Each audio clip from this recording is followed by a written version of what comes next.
Hello friends, எல்லாருக்கும் வணக்கம். Welcome back to homely mom channel. எல்லோரும் எப்படி இருக்கீங்க ஃப்ரெண்ட்ஸ்? இன்றைக்கி நம்ம ஒரு வியாழக்கிழமை அன்றைக்கி எடுத்த ஒரு பூஜை டிப்ஸோடு சேர்ந்த ஒரு vlog தான் பார்க்க போகிறோம். அதோடு சேர்ந்து அன்றைக்கி நான் முருங்கைக்காய், மாங்காய், கத்திரிக்காய்லாம் போட்டு சாம்பார் வச்சுருந்தேன். ஸோ அந்த ரெசிபி உங்களோட ஷேர் பண்ணிக்கிறேன்.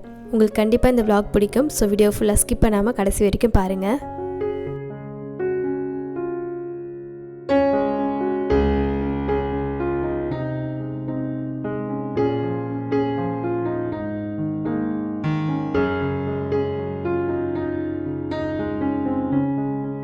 எப்பயுமே நம்ம வெள்ளிக்கிழமை பூஜை பண்ணுறோம் அப்படின்னும் போது நம்ம வந்து அன்றைக்கி க்ளீனிங் ஒர்க்லாம் பண்ணக்கூடாது இல்லையா? ஸோ அதனால் நான் வியாழக்கிழமை இந்த மாதிரி மாஃப் போடுறது, வீடு வாசல்லாம் கழுவி விடுறது, அப்புறம் வந்து பூஜை பாத்திரம் க்ளீன் பண்ணி வைக்கிறதுன்ற மாதிரி கொஞ்சம் ஒரு சில வேலையெல்லாம் நான் வந்து இன்றைக்கே முடிச்சு வச்சுருவேன். அதாவது இந்த வியாழக்கிழமை முடிச்சு வச்சுருவேன். அப்படி பார்க்கும்போது நான் காலையில் தூங்கி எழுந்ததும் காலையில் வாசல்லாம் பெருக்கி கோலம் போட்டுட்டேன். அதேமாரி வராண்டாவே நல்லா கழுவி விட்டு அங்கேயும் நல்லா கோலம் போட்டு விட்டுட்டேன். வியாழக்கிழமை முடிஞ்ச அளவுக்கு நான் வந்து சாய்பாபாவுக்கு விளக்கேற்றி சாமி கும்பிடுவேன். சாயந்தரம் தான் நம்ம விளக்கேற்ற போகிறோம். அதுக்கு முன்னாடியே இந்த மாதிரி கொஞ்சம் டைம் கிடைக்கும் போதெல்லாம் இந்த மாதிரி வேலையை நான் முடிச்சு வச்சுருவேன்.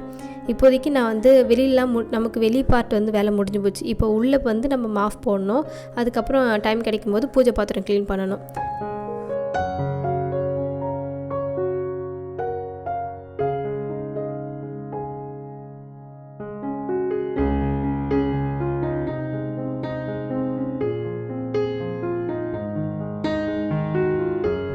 எப்பயுமே நீங்கள் விளக்கு வைக்கிறதுக்கு முன்னாடி வீட்டை வந்து இந்த மாதிரி மாஃப் போட்டு முடிச்சுருங்க. விளக்கு வச்சதுக்கு அப்புறமா வீடு க்ளீன் பண்ணுறது, விளக்கு தட்டு க்ளீன் பண்ணுற வேலைலாம் வச்சுக்க வேண்டாம். ஸோ முன்னாடி இந்த மாதிரி பண்ணி வைக்கிறது ரொம்பவே நல்லது.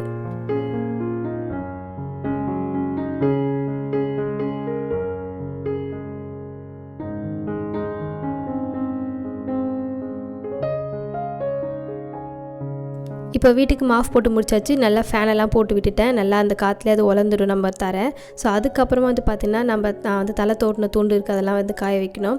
அதே மாதிரி வெள்ளிக்கிழமைக்கு வந்து பார்த்திங்கன்னா இந்த வீடு வாசல் கழுவுறது, மாஃப் போடுறது மட்டும் இல்லாமல் துணி துவைக்கிறது கூட வெள்ளிக்கிழமை பண்ணாதீங்க.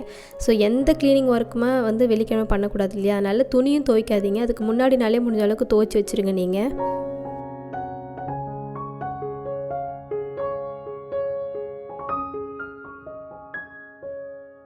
இப்போ அடுத்து வந்து பார்த்திங்கன்னா டைம் கிடைக்கும்போது நான் வந்து காலையிலே சமைச்சு முடிச்சுட்டு போகிறேன். அதனால் நான் அன்றைக்கி லஞ்சுக்கு வந்து பார்த்திங்கன்னா தம்பிக்காக நான் கத்திரிக்காய், மாங்காய், முருங்கைக்காய் போட்டு சாம்பார் வச்சு கொண்டு போகிறேன். அதுக்காக கொஞ்சம் காய்கறிலாம் கட் பண்ணிவிட்டு அதுக்கப்புறம் நான் வந்து எப்படி சாம்பார் வைக்கிறேன்றதையும் காமிக்கிறேன்.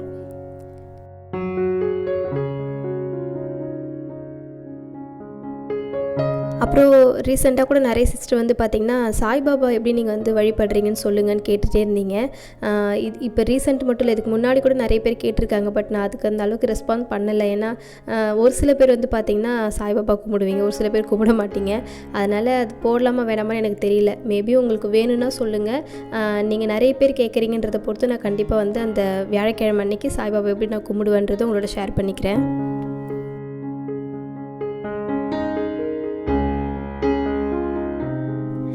இது வந்து பார்த்திங்கன்னா நான் மாங்காவை நறுக்கும் போது பார்த்திங்கன்னா அந்த டேஸ்ட் எனக்கு ரொம்ப பிடிச்சி போச்சு. சும்மா ஒரு கடி கடிச்சு பார்த்த மாங்காவை டேஸ்ட்டு சூப்பராக இருந்தது. அதனால் எனக்கு மட்டும் ஒரு 2 பீஸ் எடுத்து கொஞ்சம் உப்பு மிளகாத்தூள் போட்டு நல்லா இந்த மாதிரி பெசரி விட்டு சாப்பிட்டுட்டு இருந்தேன். அது சாப்பிட்டதுக்கப்புறமும் எனக்கு வந்து டேஸ்ட் வந்து பார்த்திங்கன்னா விட்டு போகலை. அதனால் என்ன பண்ணியிருக்கேன்னா கொஞ்சம் ஒரு பிளேட்டு ஃபுல்லாகவே வந்து பார்த்திங்கன்னா மாங்காய் கட் பண்ணி அதில் உப்பு மிளகாத்தூள் எல்லாம் போட்டு நல்லா மிக்ஸ் பண்ணிவிட்டு நான் வந்து அப்படியே வச்சுட்டேன். அதுக்கப்புறம் தம்பிக்கு லஞ்செலாம் கொண்டு போய் பிடிச்சதுக்கப்புறமா நம்ம வீட்டுக்கு வந்து சாப்பிடலாம் அப்படின்ட்டு ஒரு ஓரமாக வச்சு முடிச்சிட்டேன்.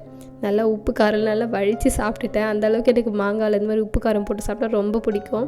உங்களில் எத்தனை பேருக்கு பிடிக்கும்னு கமெண்ட்டில் சொல்லுங்கள். அடுத்தது வந்து பார்த்திங்கன்னா, ஆனால் இந்த வெயிலுக்கு மாங்காய் அதிகம் சாப்பிடாதீங்க.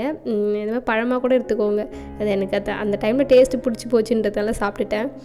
இப்போ வந்து சாம்பார் பார்த்துக்கலாம். நான் வந்து கடுகு, உளுத்தம் பருப்பு, வெந்தயம், சீரகம், ஒரு கொத்து கருவேப்பிலை, பச்சை மிளகா ஒன்று போட்டிருக்கேன் ஸ்மெல்லுக்காக. அதுக்கப்புறம் சின்ன வெங்காயம் போட்டிருக்கேன். இதெல்லாம் போட்டு நல்லா வதக்கிக்கலாம்.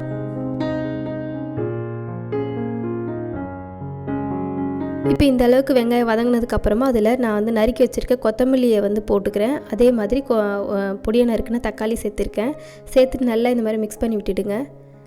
அதுக்கப்புறமா நம்ம நறுக்கி வச்சுருக்க காய்கறி வந்து சேர்த்துக்கலாம்.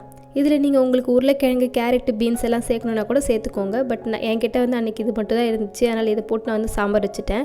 இதோட ஃப்ளேவர் ரொம்ப சூப்பராக இருந்துச்சு. எப்பயுமே சாம்பார்னாலே மாங்காய் முருங்கைக்காய் போட்டு வச்சு அவ்வளோ ஃப்ளேவர்ஃபுல்லாக இருக்கும் இல்லையா? ஸோ நான் அந்த மாதிரி இதை வச்சு தான் பண்ணியிருக்கேன். உங்களுக்கு வேணுன்னா எக்ஸ்ட்ரா காய்கறி கூட சேர்த்துக்கலாம்.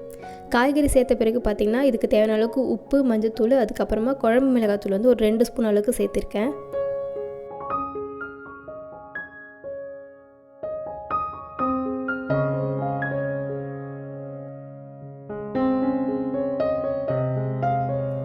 இந்த பொடியெல்லாம் சேர்த்து நல்லா எண்ணெயிலே மிக்ஸ் ஆனதுக்கப்புறமா ஒரு 2 நிமிஷம் கழித்து நம்ம வேக வச்ச பருப்பு தண்ணி இருக்கு இல்லையா, அதை இதோட சேர்த்துக்கலாம்.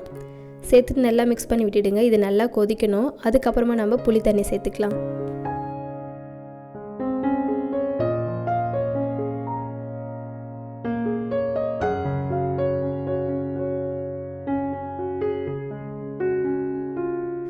காய்கறியெல்லாம் நல்லா வெந்ததுக்கப்புறமா நான் புளி தண்ணி சேர்த்துருக்கேன். இந்த அளவுக்கு நல்லா ஒரு 5 நிமிஷம் கொதிச்சு வரும். அதுக்கப்புறமா நான் வந்து கொத்தமல்லியோட காம்பு இருக்கு இல்லையா, அந்த இலையோட காம்பு, அது மட்டும் நல்லா கொஞ்சம் எடுத்து நல்லா கையாலே கசக்கிட்டு இதோட சேர்த்துருக்கேன். அப்போ சாம்பாரோட ஸ்மெல் ரொம்ப சூப்பராக இருக்கும். இப்போ சாம்பாரும் ரெடி ஆகிடுச்சு. நீங்கள் உப்பு காரெலாம் வந்து செக் பண்ணிக்கோங்க, உங்களுக்கு ஏற்ற மாதிரி போட்டுக்கோங்க. அன்றைக்கி தம்பிக்கு ஸ்நாக்ஸ்ன்னு பார்த்திங்கன்னா மதியத்துக்கு நான் வந்து தர்பூசணி பழம் தான் வச்சுருந்தேன். இது இந்த மாதிரி தர்பூசணி தான் இங்கே கிடச்சிது.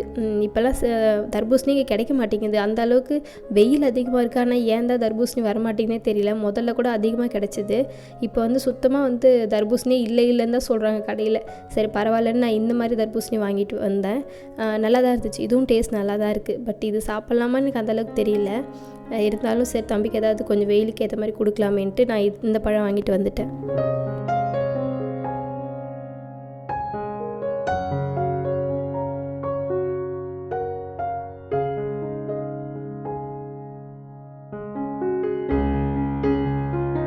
இப்போ நான் வந்து சாதம் போட்டு ஒரு கப்பில் வச்சுட்டேன். இன்னொரு இந்த மாதிரி டப்பாவில் நான் வந்து தர்பூசணி வச்சுருக்கேன். அவ்வளோதான், தம்பிக்கு லஞ்ச் ரெடி. அதுக்கப்புறம் தண்ணி சுட வச்சு அதை ஒரு பாட்டிலில் ஊற்றி எடுத்துக்கிட்டேன். அவ்வளோதான். இதுக்கப்புறம் லஞ்சு கொண்டு போயிட்டு தம்பிக்கு கொடுத்துட்டு வந்ததுக்கப்புறம் தான் நான் சாப்பிடணும். சாப்பிட்டு முடிச்சுட்டு அதுக்கப்புறம் இந்த மாங்காய் கட் பண்ணி வச்சேன் இல்லையா, அதையும் நான் சாப்பிட போகிறேன். பட் அதை நான் எப்படி செஞ்சேன்றதையும் உங்களோட ஷேர் பண்ணுறேன்.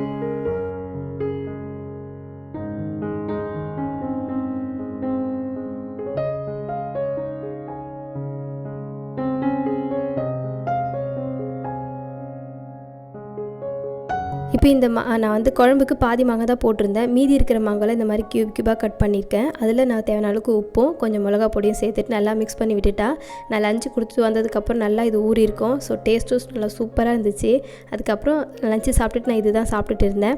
அப்புறம் கொஞ்சம் நேரம் ரெஸ்ட் எடுத்துகிட்டு சாயந்தரம் வந்து பார்த்திங்கன்னா இவ்வளோ பெரிய பாத்திரத்தில் கொஞ்சம் தண்ணி சுட வச்சுருக்கேன். இது வந்து கிச்சன் டவல்லாம் கொஞ்சம் க்ளீன் பண்ணலாம் அப்படின்றதுக்காக இந்த சுடு தண்ணியில் நான் கொஞ்சமாக வந்து பாத்திரம் விளக்குற லிக்விடும் கொஞ்சமாக சோடா உப்பு சேர்த்துருக்கேன். அது கூடவே லெமனை வந்து நல்லா புழிஞ்சு விட்டுக்கிறேன். ஸோ இது எல்லாம் 3 சேர்த்ததுக்கப்புறமா நம்ம அந்த அழுக்கு துணிலாம் எடுத்து இந்த சுடுதண்ணியில் போட்டு ஊற வச்சுட்டாக்கா நல்லா அழுக்கு, எண்ணெய், பசை இது எல்லாமே வந்துடும். அதுக்கப்புறமா சோப் போட்டு மறுபடியும் நான் நல்லா ப்ரஷ் வச்சு தீத்தி வாஷ் பண்ணிட்டேன்.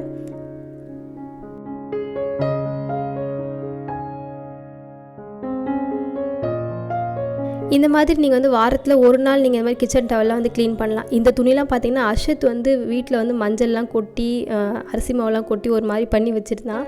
அதெல்லாம் க்ளீன் பண்ண போய் தான் இந்த மாதிரி ஆயிடுச்சு இந்த கலர், இந்த துணி. ஸோ அதையும் சேர்த்து தான் நான் ஊற வச்சுருக்கேன். அதுக்கப்புறமா ஒரு தண்ணி வந்து நல்லா ஆறுனதுக்கப்புறம் நல்லா ப்ரஷ் போட்டு இதை சோப் போட்டு வாஷ் பண்ணிட்டேன். அதுக்கப்புறம் காய வச்சாச்சு.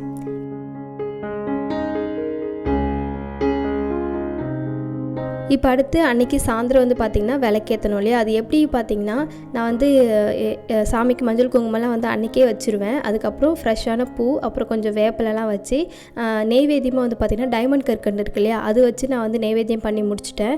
அப்படி இல்லைன்னா நான் பால் ஏதாவது காய்ச்சிருக்கேன் அப்படின்னா இந்த சாய்பாபா கிட்ட கொஞ்சம் பால் வச்சுட்டு அப்படியே நான் வந்து அன்றைக்கி பூஜை பண்ணிவிடுவேன். கற்பூரம்லாம் காமிக்க மாட்டேன். அப்படியே வத்தி ஏற்றி பால் வச்சு, இல்லைன்னா இந்த மாதிரி டைமண்ட் கற்கண்டு இல்லை ஏதாவது பழம் இருந்தால் பழம் வச்சு நான் பூஜை பண்ணிவிடுவேன்.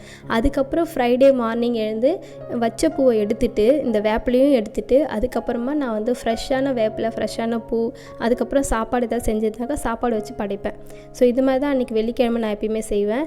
இது வந்து வியாழக்கிழமை முன்னாடி நாள் எப்படி நடந்தது அப்படின்றது உங்களோட ஷேர் பண்ணியிருக்கேன்.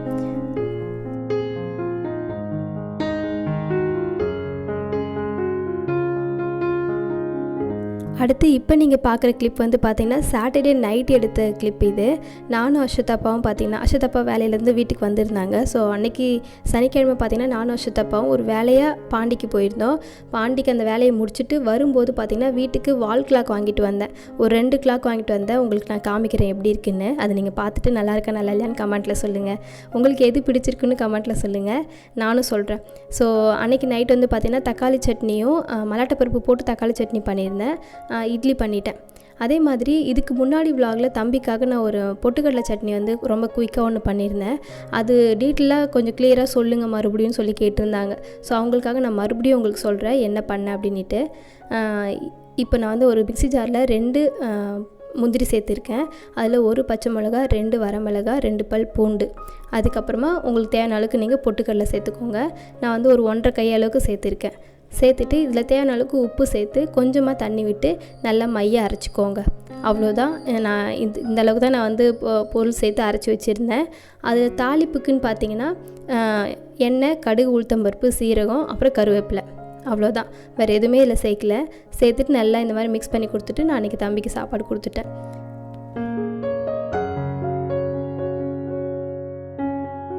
நான் முடிஞ்சால் இந்த பொருள் எல்லாம் நான் மறுபடியும் டிஸ்கிரிப்ஷனில் வந்து மென்ஷன் பண்ணுறேன், நீங்கள் பார்த்து தெரிஞ்சுக்கோங்க. தக்காளி சட்னிக்கு நான் என்ன பண்ணேன், இந்த பொட்டுக்கடலை சட்னிக்கும் நான் எப்படி பண்ணியிருக்கேன்றதை நான் இன்க்ரீடியண்ட்டாக நான் வந்து லிஸ்ட் அவுட் பண்ணுறேன். அடுத்தது வந்து பார்த்திங்கன்னா தம்பிக்காக நான் நைட்டு ஒரு 5 கருப்பு திராட்சை வந்து நான் ஊற வச்சுக்க போகிறேன். இந்த மாதிரி கருப்பு திராட்சை வந்து மறுநாள் நீங்கள் காலையில் கொடுக்கும்போது இந்த தண்ணியோடு சேர்த்து கொடுக்கணும், ஊற வச்ச தண்ணியோடு சேர்த்து கொடுக்கணும். ஸோ முதல்ல இதை வாஷ் பண்ணிவிட்டு அதுக்கப்புறம் ஒரு திராட்சை போட்டு தண்ணி ஊற்றிருக்கேன். இது அப்படியே ஒரு ஓரமாக வச்சுட்டா நல்லா ஊறி இருக்கும். காலையில் பார்த்திங்கன்னா நல்லா உப்பி வந்திருக்கும். அந்த திராட்சையை தம்பிக்கு கொடுத்து நல்லா மென்று சாப்பிட சொல்லிவிட்டு அந்த ஊற வச்ச தண்ணியும் குடிக்க சொல்லிட்டேன். இந்த மாதிரி குழந்தைக்கு மட்டும் இல்லை நம்மளுமே சேர்த்து சாப்பிட்லாம். இந்த மாதிரி சாப்பிட்டா நமக்கு வந்து ரத்த சோகை பிரச்சனை இல்லாமல் நமக்கு ரத்தம் நல்லா ப்யூரிஃபை ஆகி நல்ல ஒரு பிளட் சர்க்குலேஷன் இருக்கும். ஸோ இதை நீங்கள் கண்டிப்பாக குழந்தைக்கு மட்டும் இல்லை நீங்களும் சாப்பிடலாம். நான் அன்றைக்கி அஷத்துக்கு மட்டும்தான் பண்ணியிருந்தேன். அடுத்து இந்த வால் கிளாக் பார்க்கலாம்.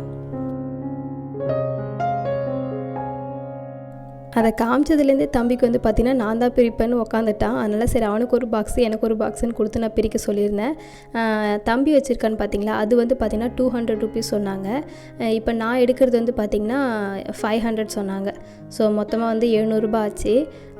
எனக்கு ரொம்ப வந்து 2மே பிடிச்சிருக்கு. பட் நான் வந்து இது நம்மளுடைய வீட்டுக்கு ஏற்ற மாதிரி கலரில் இருக்குமே அப்படின்றதுனால நான் இந்த கிளாக் வாங்கியிருந்தேன்.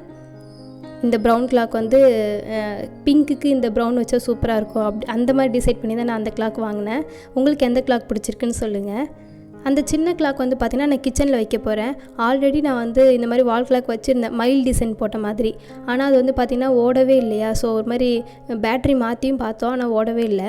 இந்த மாதிரி ஓடாத கடிகாரம் இல்லைனா ரிப்பேர் ஆன கடிகாரம்லாம் வீட்டில் வச்சுருக்கூடாது சொல்லுவாங்க. அதனால் நான் அப்போவே டிஸ்போஸ் பண்ணிட்டேன் அதை. அதுக்கப்புறம் இதை வாங்குறதுக்கே 1 வருஷம் ஆயிடுச்சு. நீங்கள் இந்த 1 வருஷம் விலாகில் பார்த்தீங்கன்னா நான் கிளாக்கே காமிச்சிருக்க மாட்டேன். ஏன்னா அந்த கடிகாரமே நம்ம வீட்டில் இல்லை. ஸோ அதுக்கப்புறமா வாங்கினது இவ்வளோ வருஷம் கழித்து, இந்த 1 வருஷம் கழித்து வாங்கினது தான் இந்த கடிகாரம், 2 கடிகாரம். அதுக்கே இந்த சின்ன கடிகாரத்தை வாங்குறதுக்கு நான் அஷத்தாப்பா கிட்ட கெஞ்சி வாங்கிட்டு வந்தேன். ஸோ அவ்வளோதான். கிச்சனில் ஒன்று, ஹாலில் ஒன்று மாட்டிட்டேன். உங்களுக்கு பிடிச்சிருக்கான்னு கமெண்ட்டில் சொல்லுங்கள். ஓகே ஃப்ரெண்ட்ஸ், இதோட இந்த விலாக் நான் முடிச்சுக்கிறேன். உங்களுக்கு இந்த விலாக் பிடிச்சிருந்தா மறந்துடாமல் ஒரு சின்ன லைக் கொடுங்க. நம்மளோட சேனலை புதுசாக பார்க்குறீங்கன்னா மறந்துடாமல் சப்ஸ்கிரைப் பண்ணி வச்சுக்கோங்க. பாய்.